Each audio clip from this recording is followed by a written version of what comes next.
Hi, I'm Sophie and welcome to my channel, Museofbookmares. I thought starting off this channel with a look at my favourite books of 2018 would be a really nice way to start because one, you can get to know my reading tastes a little bit, and two, we can reflect on what last year was before we move on to this year when you'll get to come along with me.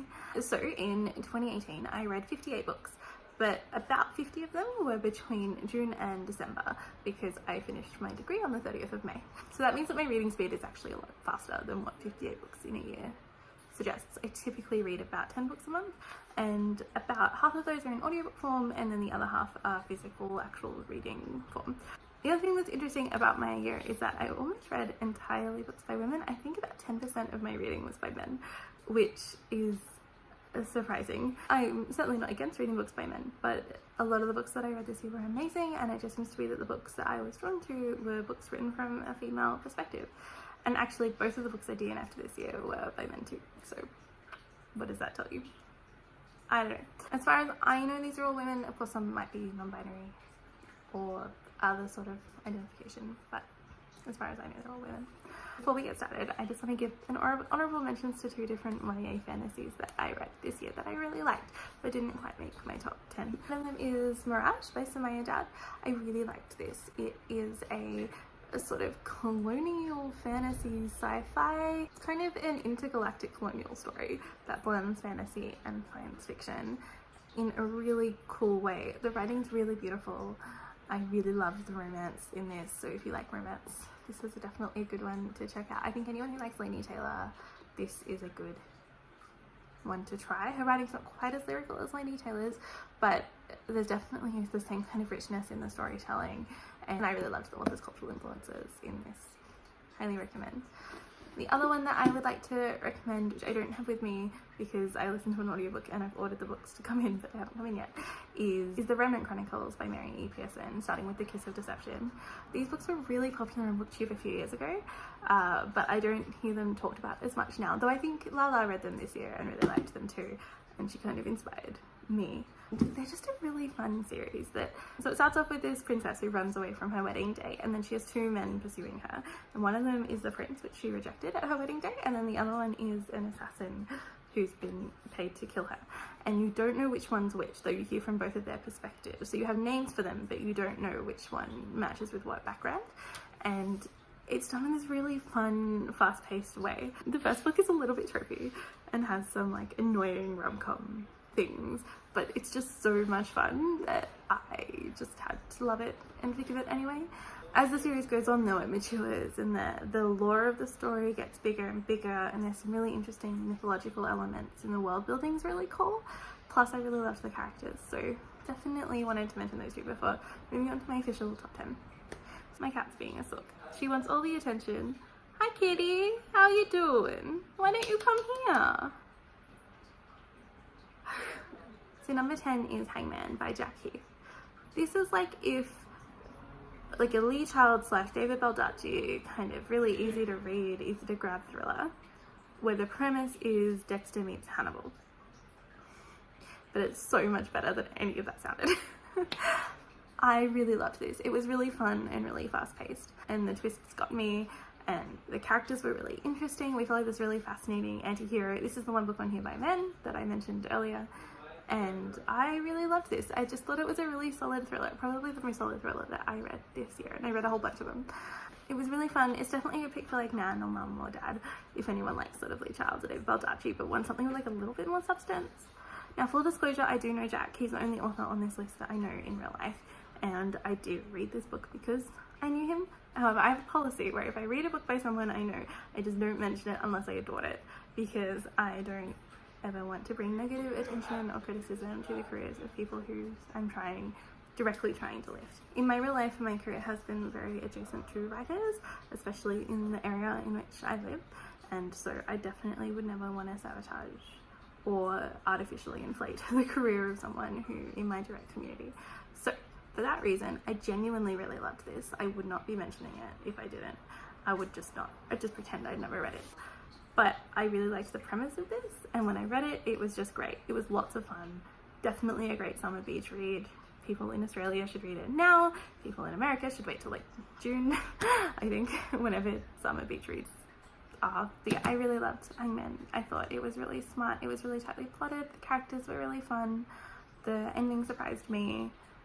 A lot of people I've given this to have said that it's really gruesome, and I didn't think it was that gruesome, so I don't know whether my bar is just set really high. There is one moment that when I think about it makes me flinch, but for the most part, like, I thought it was totally fine. So if you really don't like gruesomeness or gore or that kind of thing in your thrillers, then maybe look at someone else's review or read some reviews on Goodreads first to see if this is a good pick for you. But if you like that kind of thing, then this is a good one. Number 9 is Spinning Silver by Naomi Novik. I loved this. Actually, I finished this last night, and I just knew that I couldn't film this video until I finished this book because I knew it would place somewhere on this list. It's really smart. It's a Russian Jewish retelling of Rumpelstiltskin, and in this world with like fairy type creatures and ice and snow and people from different classes. It's got really interesting commentary on women living in a patriarchal society and claiming power in different ways. I loved this. The characters are really complex and really interesting. They make decisions that you appreciate and understand every single time, even if you don't like the decisions or don't agree with them.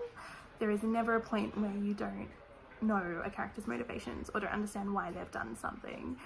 The way this is put together is so complex and intricate and clever, and I just think everyone should give this a go, certainly anyone who reads fantasy. Now, I have the really pretty hardcover because Uprooted was my partner's favourite book of last year, and I thought this was much better than Uprooted.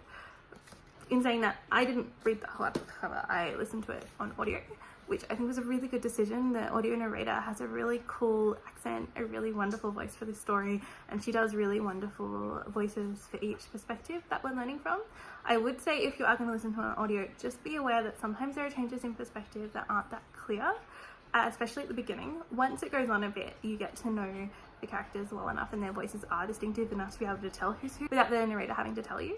But I would say just be aware that there might be, especially towards the beginning, a couple of changes in perspective that you weren't expecting. In particular, there's a thing at the beginning where the father does something, and we learn a lot about the character's father, and then in the very beginning of the next chapter the father does something that's really out of character, and it took me ages to realize they were different fathers. So just keep that in mind. But other than that, I think it's just really beautifully woven together, and I would highly recommend checking Spinning Silver out. Number 8 is another book that I don't have here because I forced it in the hand of a friend after she came over for dinner, but it is The Death of Mrs. Westaway by Ruth Ware. Now, this is marketed as a thriller, but I don't really agree. I would describe it more like a Kate Morton with horror elements. We follow a character who is 23 and born in 95, just like me, which was weird, side note. Super weird to read that direct comparison, but digress.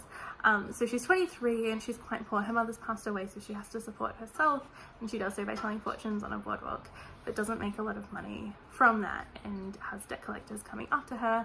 And then one day she gets a letter saying that she's received an inheritance from her grandmother, and so she decides to go and collect it. The only thing is that the person who did it isn't actually her grandmother, but she knows this, but she goes anyway and decides to try and become part of this weird, creepy family in this big gothic mansion, at least long enough to collect the money. And that's the start, and then we go from there. I loved this. It had a really cool, creepy, eerie feel all the way through. As you learn more about the family and each member of the family, as well as the character's own family. There are just tiny little things that happen which just amp up the creepiness. It was just really well done. This is definitely a really good Halloween read, I think. I haven't read any of Ruth Ware's other books, but I definitely would suggest checking this one out if you like a thriller or anything creepy. I don't think it follows this normal pattern of a thriller where your heart is racing the whole time. It's a lot more slow paced than most thrillers, which is why I wouldn't really call it one, but it definitely has suspense all the way through. We're just gonna move over here in the hopes that the lighting's slightly better, but it has a really cool sense of suspense and dread and and creepiness, and the house and the setting is really cool. And if you like horror, I think this is one that's worth giving a go. Number 7 is another one I don't have with me. I promise I do have like a giant stack of books next to me, just not these ones. So number 7 is one I listened to on audio, and it's called We Have Always Lived in the Castle by Shirley Jackson. I know a bunch of people on Booktube watched this a few years ago, but I haven't seen anyone watch it recently. I really loved this. It's a really cool horror. It's sort of slow, has this unreliable narration, and the horror isn't necessarily things that happen in it, but the people in it and the way that their neuroses just kind of expand slowly throughout the novel. And as you listen to her narrator and discover that there's more to her than what you might initially think. I think Mary Cat is who's the narrator of this story, is one of my favorite characters ever. I really loved her. I loved reading from her perspective. I loved the narration of this audiobook. I highly recommend checking out the audio version. I loved her family, the way that she saw her town, the world that she created for herself, even if it wasn't necessarily the real world, but the way she viewed it was just really interesting. And the way that everything was revealed in this, it just gave me that like, oh, that was so well done kind of a smile. It wasn't downright horrifying as like some horrors. It didn't have like jump scares or any, look at me trying to say jump scare in a book. It didn't have those like traditional kind of like big scary things that like a lot of modern horror has, but it just did everything so subtly and slowly until you realized where you were, and it was just really well done. I definitely think anyone who likes horror should check this out. I also read The Haunting of Hill House by Shirley Jackson this year, which I also really liked, but I think that We've Always Lived in the Castle will be my favorite forever. Number 6 is Lenny's Book of Everything. I loved this beautiful, beautiful sweet book so much. It made me cry. I think this is the only book on this list to make me cry, except possibly the next one. This is written by an Australian author about a little girl whose brother has a disease in which he never stops growing. It's written from this little girl's perspective in such an authentic way. Her voice is so beautiful. There's this sort of ongoing structure where, so they win a competition to win a set of encyclopedias, and they get them like a little bit at a time mailed to them, and they have to put them together to make their own set. And so the book is set up through this structure where they discover what's in the A's and the B's and the C's, and they become obsessed with ants and bugs and birds slowly as everything goes on. Meanwhile, we have this background story of what's happening to Lenny's brother. It's so beautifully told. This is such an authentic feeling story. I loved Lenny and her mother and her brother. The way that Lenny thinks about her mother just seems so real. So you can see as an adult reader the amount of stress that Lenny's mum is under and all of the things that she's trying to do, but you can also see that Lenny thinks that she's falling short, and that's something that Lenny should feel. It's really beautiful and painful and lovely, and I adored this. This is definitely like a worthy spiritual successor to Wonder by R.J. Palacio. If you loved Wonder, I think you should give this a go. Sort of marketed as like older middle grade YA, but I definitely think adults would get so much out of this book. I did. It was just beautiful. There are things in here which I've never seen from my own childhood, which I've never seen written so truthfully, like thoughts and feelings that I had as a kid. It was just really beautiful, and I think everyone should read it. I think this is probably the most like beautiful book on my top list. Number 5 is The Trauma Cleaner by Sarah Krasnostein. This was intense. So this is the story. So Sarah Krasnostein writes this, and Sarah is a journalist. She meets with this woman who is a trauma cleaner and cleans up people's houses after traumatic events like suicides or murders or other deaths or hoarding incidents or anything else. And so she goes in and cleans it to try to remove the burden of the trauma as much as possible. And so she cleans after these events, so that way people can come back and live in the house, or the house can be sold, or whatever needs to happen with the property for people to be able to move on. So you read about Sandra's work and the people whose houses she cleans. Their names are changed and certain details are changed, and those stories. But you also hear the story of Sandra herself, who is this incredible trans woman who transitioned in the 70s and was not accepted by her family. There are awful stories in here about child abuse and rejection and heartbreak and the struggles of being a trans woman at that point in time and of being one now. This was so hard to read, but it was so beautifully written and so sensitively written, and there was so much love for Sandra in this book. I don't know whether she got everything right. It's not for me as a cis woman to decide how good a portrayal this is of trans people. I thought it was really beautiful and sensitive, but I am not a trans woman, so I don't know whether someone who is trans might have a different opinion of this book. But this story touched me in a really beautiful way, and I really hope it did represent the community well, because I think people should read it. Now we're getting into the top 4, and these books have become like my absolute all-time favorite books, I think, along with other books. And these were a big, like, added the realms of my absolute all-time favorite books. Number 4 is The Bloody Chamber by Angela Carter, and this is such a pretty edition of it. So The Bloody Chamber and Other Stories is a collection of Angela Carter's feminist fairy tale retellings, and they're really interesting and beautiful and creepy, and the writing is gorgeous on a sentence by sentence level. They're amazing. I loved her writing. Angela Carter, I've only read this book by her, but she is officially one of my favorite writers of all time, and I think I own 3 more of her books now, just so I can start any of them whenever I feel like. But the writing in this was so beautiful that I'm afraid to start another book by her, because I don't want to not love it as much as I loved this. The hype is now very high. Yeah, this is just a sentence from the beginning of The Bloody Chamber. I remember how that night I lay awake in the wagon, lit in a tender, delicious ecstasy of excitement, my burning cheek pressed against the impeccable linen of the pillow, and the pounding of my heart mimicking that of the great pistons ceaselessly thrusting the rain that bore me through the night, away from Paris, away from girlhood, away from the white enclosed quietude of my mother's apartment, into the unguessable country of marriage. She's just beautiful. Her writing on a sentence by sentence level is gorgeous. I really loved The Bloody Chamber, which was actually based on a fairy tale that I wasn't familiar with before. But I also loved all of the ones that were. In particular, The Earl King was really wonderful. I really loved The Werewolf and the Company of Wolves and Wolf Alice. I loved The Courtship of Mr. Lion.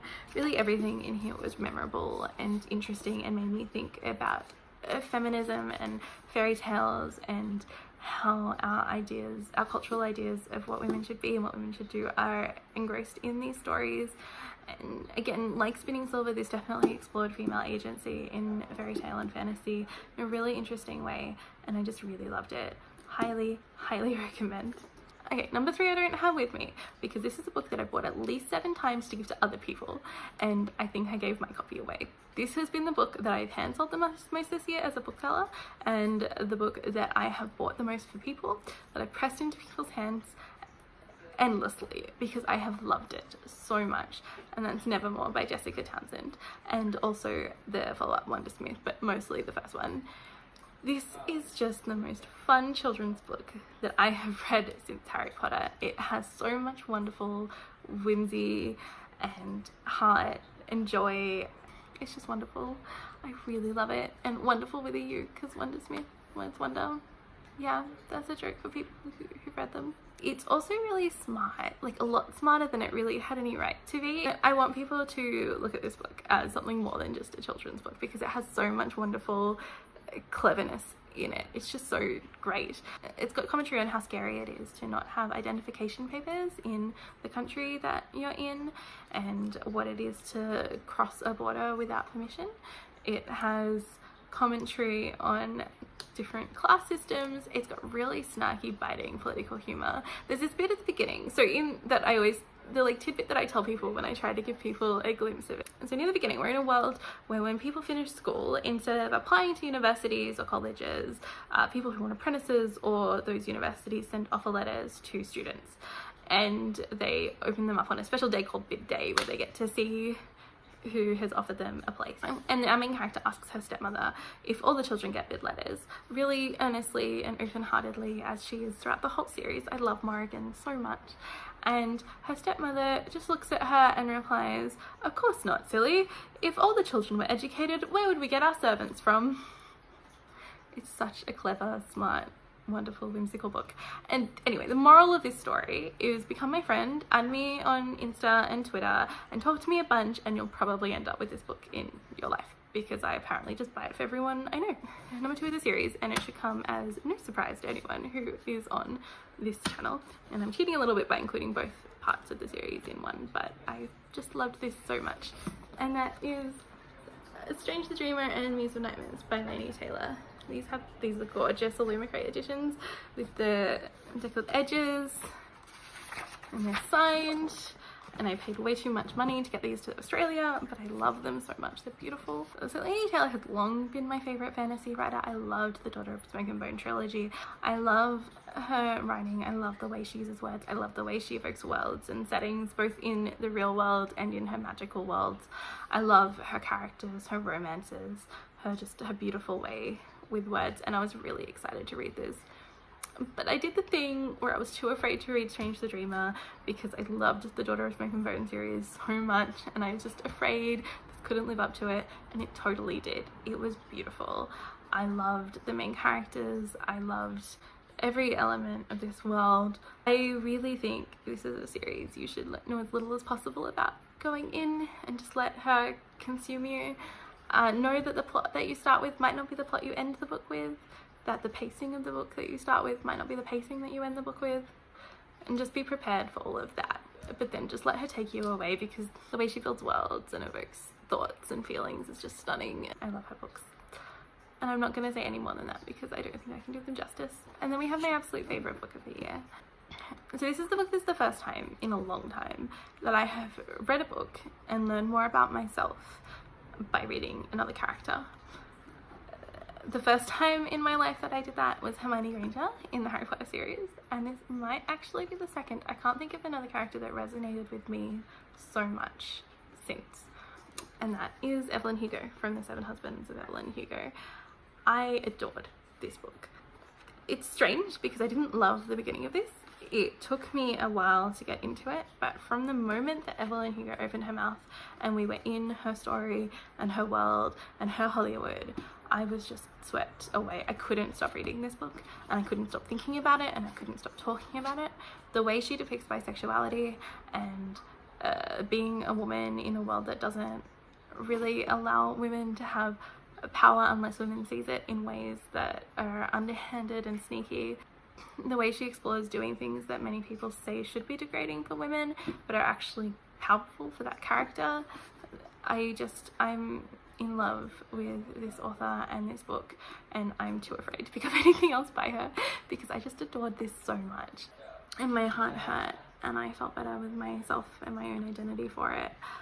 I love this book, and I'm really glad to see that other people loved it too.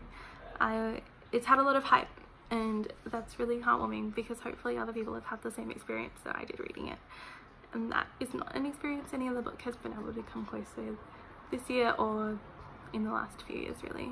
There you go, that's my top 10 books of 2018. I really loved them all, and I hope you had fun listening to me talk about them. And so thank you for paying attention and staying with me until the end.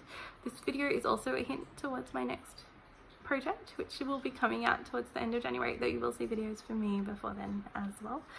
I hope that this was okay. I would love to be friends. I'd love to talk about books. I'd love to hear about your favourite books of 2018. If you posted a video about it, I've probably seen it, not exaggerating. So let's chat. I've got my Instagram and my Bookstagram and my Twitter down below, and I hope that maybe we can talk soon. Thanks so much. Bye. Also, this is my very dramatic cat, Cora, who was begging me for belly rubs all the way through that filming process.